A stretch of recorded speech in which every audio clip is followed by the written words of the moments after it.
O foco das reuniões do FMI dessa semana foi certamente a discussão em torno das tarifas do Trump e do governo Trump.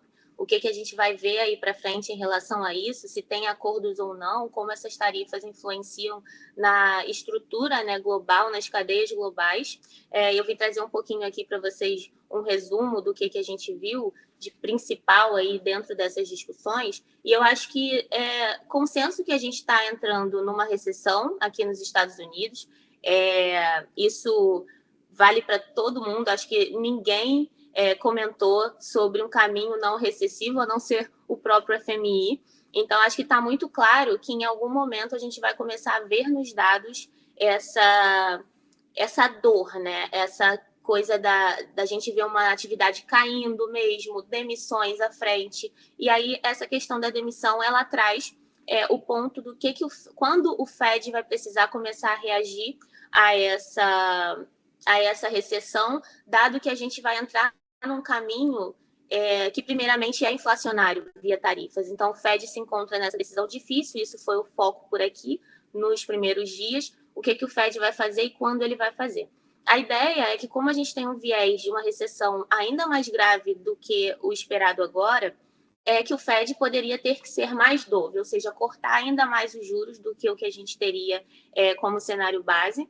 E isso só começaria quando a gente começar a ver desemprego. Então, um payroll negativo, ou então desacelerando muito, uma taxa de desemprego subindo, despertaria esse Fed mais dove. Enquanto isso, se isso não acontecer, ele focaria ainda na inflação e não pesaria mais para a atividade e acabaria esperando um pouco. Então, o consenso de um Fed cauteloso, enquanto os dados não mostram essa recessão, ele está por aqui. E aí, além disso, aproveitando para falar um pouquinho sobre o que a gente veria daqui para frente, parece que o mood é de que as tarifas elas acabaram os riscos negativos para as tarifas, ou seja, daqui para frente a gente só vai ver acordo. Então a gente pode caminhar para um novo ambiente que seria um foco numa segunda parte da agenda do Trump, que seria a parte dos impostos, e o Congresso seria um atuante agora, então o foco no mercado poderia ir por ali,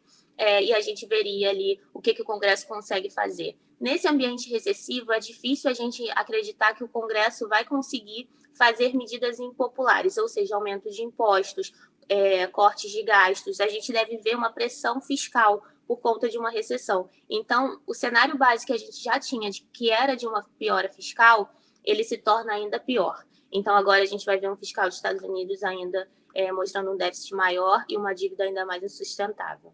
E aí, a gente também teve alguns painéis de países emergentes, e aí falando um pouco de América Latina, incluindo o Brasil, a gente vê que o ambiente é um ambiente de dúvida, né, quanto aos ativos americanos nesse momento, que você tem essa dúvida se os Estados Unidos continua sendo o lugar seguro, né, se o dólar continua sendo a moeda forte. Então, teve muita discussão sobre isso, e acaba que, junto com isso, você tem tarifas que não foram agressivas para países latino-americanos. Então, há um otimismo geral de que os países latino-americanos poderiam se beneficiar não só por conta desse movimento aí de troca de ativos, mas também por conta de talvez um benefício via exportações e importações, redirecionamento do comércio global. Então, no caso do Brasil, a gente poderia se beneficiar de alguma forma, existe esse contexto.